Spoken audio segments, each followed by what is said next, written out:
ఒక్క second అర్చు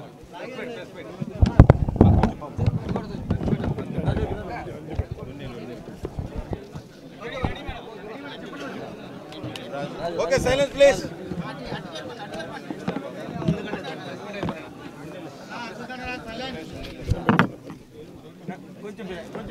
silence please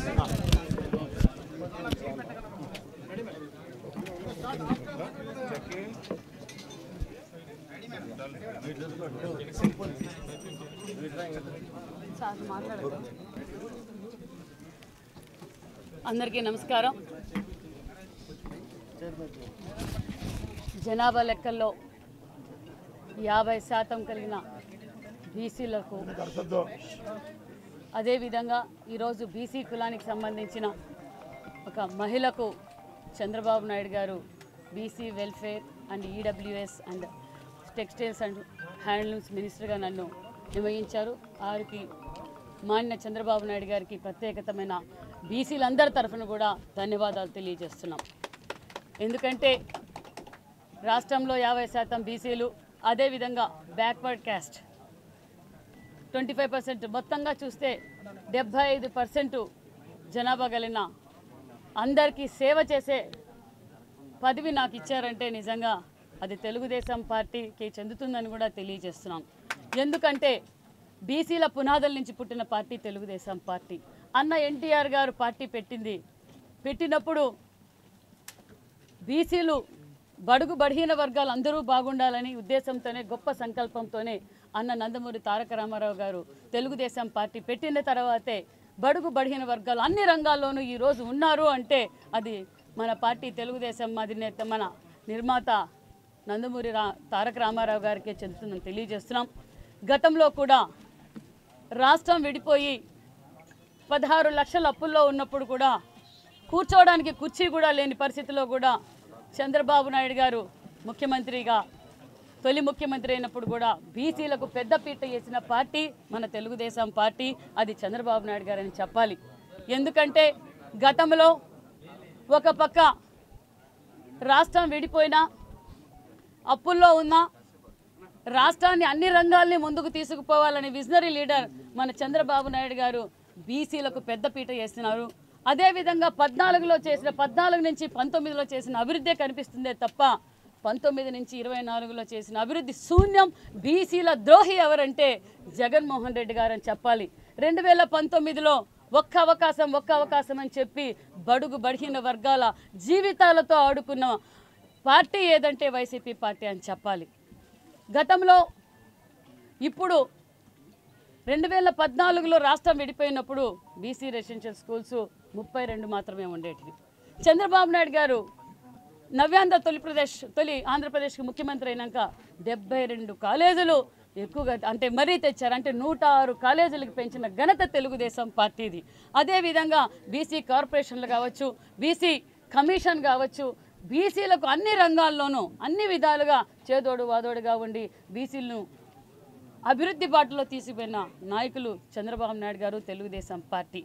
మరి ఈ జగన్మోహన్ రెడ్డి గారు మేము 74 రెసిడెన్షియల్ స్కూల్స్ తెచ్చాం, అదేవిధంగా జూనియర్ కళాశాలలు తెచ్చాం. మరి 5 సంవత్సరాల్లో జగన్మోహన్ రెడ్డి గారు ఎన్ని కాలేజీలు తెచ్చారంటే 2 కాలేజీలు తెచ్చారు. మరి ఈరోజు అభివృద్ధి ఏంటో గతంలోనే మేము తెలుగుదేశం పార్టీ చూపించాం. ఎందుకంటే బీసీ రెసిడెన్షియల్ స్కూల్స్లో చదివే పిల్లలు ఆర్థికంగా చాలా బీద పిల్లలు ఈరోజు అన్ని రంగాల్లోనూ చదువుకోవాలి, బీసీలను గౌరవించాలి, బీసీలు అన్ని రంగాల్లోనూ ముందుండాలి. ముఖ్యంగా పేద విద్యార్థులకు, బీసీలకు, బడుగు వర్గాలకు చదువు ఇంపార్టెంట్, చదువు అవసరం అనే విషయాన్ని గ్రహించిన పార్టీ తెలుగుదేశం పార్టీ. అందుకే చంద్రబాబు నాయుడు గారు ఆనాటి నుంచి ఈనాటి వరకు కూడా బీసీలకు పెద్దపీట వేయడం కూడా మన అందరికీ తెలిసిన విషయమే. మరి ఈరోజు జగన్మోహన్ రెడ్డి గారు ఎన్నో చెప్పారు. ఎన్టీఆర్ విదేశీ విద్య అని మనం గతంలో మన 14 నుంచి 19లో మనం మొదలుపెట్టాం.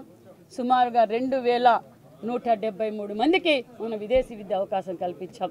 మరి ఈ జగన్మోహన్ రెడ్డి గారికి రంగులు మార్చడం తెలుసు, నిత్యావసర సరుకులు పెంచడం తెలుసు, ప్రజావేదిక కూల్చడం తెలుసు. అభివృద్ధి అంటే ఏమీ తెలియని జగన్మోహన్ రెడ్డి పేపర్ యాడ్లకు ఇచ్చుకుంటా గొప్పలు చెప్పుకోవడమే తప్ప మరి ఇదే జగన్మోహన్ రెడ్డి గారి జగనన్న విదేశీ విద్య అని పెట్టారు.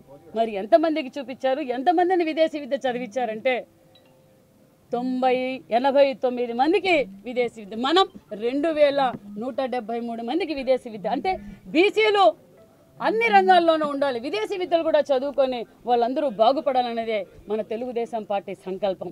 అదేవిధంగా ఈరోజు కూడా మనం మొదటి సంతకం కూడా చేసాం. మళ్ళీ మనం విదేశీ విద్య ప్రారంభిస్తున్నాం. అదేవిధంగా ఎన్టీఆర్ విదేశీ విద్య, అదేవిధంగా ఇప్పుడు డిఎస్సి. ఎందుకంటే చంద్రబాబు నాయుడు గారికి బడుగు బలహీన వర్గాల గురించి తెలుసు. ఇదే జగన్మోహన్ రెడ్డి నేను మెగా జాబ్ క్యాలెండర్ అన్నారు. 5 సంవత్సరాల నుంచి ఆయన ఏం చేశారో మన అందరికీ తెలుసు. మాట నిలబెట్టుకున్న ముఖ్యమంత్రి మన చంద్రబాబు నాయుడు గారు తొలి సంతకం డిఎస్ఏ చేశారు. ఆ నేపథ్యంలోనే ప్రతి జిల్లాలో కూడా మేము study circles, BC study circles కూడా మొదలు పెడుతున్నాం. అంతేకాకుండా గత ప్రభుత్వంలో అంటే 14 నుంచి 19లో మనం బీసీ భవన్లు కూడా 13 జిల్లాలకి ఉమ్మడి జిల్లాలకి 13 జిల్లాలకు కూడా బీసీ భవన్లు శాంక్షన్ చేశాం. ఒక్కొక్క భవన్ 5 కోట్లతో శాంక్షన్ చేశాం. కానీ అప్పట్లోనే 3 జిల్లాల్లో గ్రౌండ్ కూడా అయినాయి. ఆ గ్రౌండ్ అయినవి ఇలాగే ఉన్నాయే తప్ప ఎక్కడా దాని అభివృద్ధి వస్తుంది. అంటే బీసీలంటే చులకన భావం ఈ వైసీపీ పార్టీకి. అదేవిధంగా మేము కూడా మళ్ళా ప్రతి జిల్లాలోనూ కూడా బీసీ భవన్లు ఏర్పాటు చేయబోతున్నాం. బీసీలకు అన్ని రంగాల్లోనూ అభివృద్ధి బాటలో తీసుకుపోతున్నాం.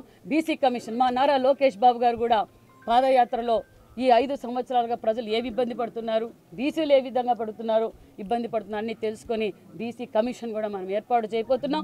బీసీలకు అన్ని రంగాల్లో విద్యాపరంగా, ఆర్థిక పరంగా, ఉద్యోగ పరంగా అన్ని రంగాలను ముందుకు తీసుకుపోవడానికి మేము అన్ని ఏర్పాట్లు చేస్తున్నాం. అంతేకాదు మన అందరూ రాజకీయమే శాశ్వతం అనుకుంటారు. అదేవిధంగా ఈరోజు మన జనసేన అధినేత పవన్ కళ్యాణ్ గారు కూడా, ఎందుకంటే ఈ రాష్ట్రం బాగుండాలి, ఈ రాక్షసుల చేతులకు మళ్ళీ పాలన పోకూడదని చెప్పి మనతో పాటు ఆయన కూడా యుద్ధమాలు చేసి ఒక పక్క పోరాటం చేశారు. ఆయన కూడా బీసీలకు గౌరవిస్తున్నాం, మనమంతా బీసీలకు పెద్దపీట వేయాలని కూడా పవన్ కళ్యాణ్ గారు కూడా చెప్పారు. ఎందుకంటే నిజంగా మాకు చాలా సంతోషంగా ఉంది. మన ప్రమాణ స్వీకారం ఒక పక్క నరేంద్ర మోడీ గారు, ఒక పక్క పవన్ కళ్యాణ్ గారు, ఒక పక్క చంద్రబాబు నాయుడు గారితో ఒక బీసీ మహిళగా నేను ప్రమాణ స్వీకారం చేస్తుంటే నిజంగా నాకు చాలా గర్వంగా ఉందని కూడా తెలియజేస్తున్నాం. గతంలో కూడా అన్న నందమూరి తారక రామారావు గారు బీసీలకు పెద్దపీట వేశారు. నేను తెలియజేసేది ఒక్కటే, మాకు అందరికీ చాలా బాధ్యత ఉంది. ఈ 5 సంవత్సరాలు బీసీ సాధికారత కన్వీనర్లు కావచ్చు, అనుసంధాన సంస్థ కమిటీలు కావచ్చు, అందరం బాగా పనిచేసాం. అందరం కలిసి బీసీలను మేమందరం కలిసి ఖచ్చితంగా అభివృద్ధి బాటలో తీసుకెళ్తాం. అదేవిధంగా హ్యాండ్లూమ్స్ అండ్ టెక్స్టైల్స్ నిజంగా ఈ 5 సంవత్సరాల నుంచి చాలా బాధపడుతున్నారు. చాలామంది ఆత్మహత్యలు కూడా చేసుకున్నారు. ఒక పక్క కరెంటు బిల్లు పెంచడం, ఒక పక్క ముడి సరుకులు పెంచడం, ఒక పక్క జీఎస్టీలు, వాళ్లకు వ్యాపారానికి కావాల్సిన సదుపాయాలు కూడా ఈ 5 సంవత్సరాల్లో జగన్మోహన్ రెడ్డి గారు చేయలేకపోయారనే విషయం మనందరికీ తెలిసింది. గతంలో కూడా మేము చాలా గతంలో చేనేత కార్మికులకు, హస్తకళాకారులకు అందరికీ గౌరవం ఇచ్చిన పార్టీ. మళ్ళీ కూడా మేము ఒక పక్క ఆప్కో ఖాదీ బోర్డ్, మరి అదేవిధంగా హ్యాండ్లూమ్స్ అండ్ టెక్స్టైల్స్ కూడా మేము అన్ని వాళ్లకు సబ్సిడీలు ఇచ్చి అభివృద్ధి బాటగా తెలియజేస్తామని కూడా తెలియజేస్తున్నాం. అదేవిధంగా నేను ఇక్కడున్న మీడియా సోదరుల ద్వారా తెలియజేసేది ఒకటే, దయచేసి ఇక్కడున్న ప్రతి ఒక్కరూ వారానికి ఒక్కరోజైనా మనం హ్యాండ్లూమ్స్ ధరించవలసిందిగా కూడా కోరుకుంటున్నాం. ఎందుకంటే ఈరోజు చేనేత వ్యవస్థలు చాలా ఇబ్బందిగా ఉన్నాయి. మనం అందరం సహకరించి ప్రతి ఒక్కరూ వారానికి ఒక్కరోజు హ్యాండ్లూమ్స్ ధరించవలసిందిగా కోరుకుంటూ thank you very much. Sir DSA మన study circles, BC study circles ప్రతి జిల్లాలోనూ ఏర్పాటు చేస్తున్నాం.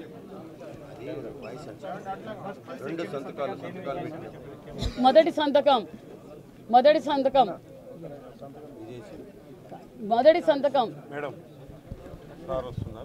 మీరు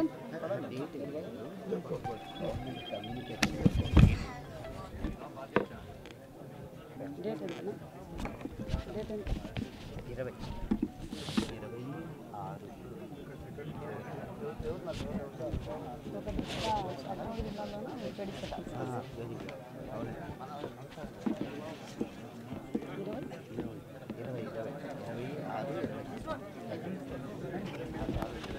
మొదటి సంతకం 13 జిల్లాల్లోనూ డిఎస్సి కోచింగ్ సెంటర్స్ ఏర్పాటు చేస్తున్నాం. అదేవిధంగా గతంలోనే తెలుగుదేశం ప్రభుత్వంలోనే ఎన్టీఆర్ గారు విదేశీ విద్యను పేరు మార్చడం మనందరం తెలిసిన విషయమే. ఇప్పుడు మళ్ళీ ఎన్టీఆర్ గారు విదేశీ విద్యను ప్రారంభిస్తున్నాం. బీసీలందరికీ అన్ని రంగాల్లోనూ ఉండాలనే ఉద్దేశంతో మళ్ళీ పునరుద్ధరణ చేస్తున్నాం.